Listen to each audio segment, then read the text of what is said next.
2026ஆம் ஆண்டு முதல் 2035ஆம் ஆண்டு வரையிலான தேசிய கல்வி மேம்பாட்டு திட்டத்தின் தொடக்க விழாவில் யுபிஎஸ்ஆர் மற்றும் 3ஆம் படிவத்திற்காக PT3 தேர்வு மீண்டும் தொடங்கப்படுமா என்பது குறித்து அரசாங்கம் நாளை அறிவிக்கும்.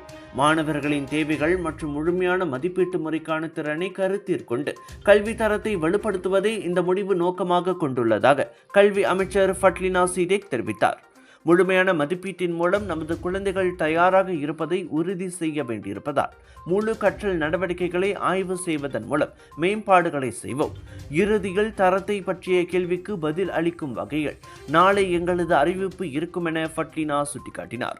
பள்ளிகளுக்கும் மாணவர்களுக்கும் இடையிலான இடைவெளியை முடிவுக்கு கொண்டு வருவதற்கும் கல்வியில் சமமான அணுகலை உறுதி செய்யும் நோக்கத்தையும் இந்த திட்டம் கொண்டுள்ளதாக இன்று ஹாட் எஃப்எம்மிற்கு அளித்த நேர்காணலில் ஃபட்லினா கூறினார்.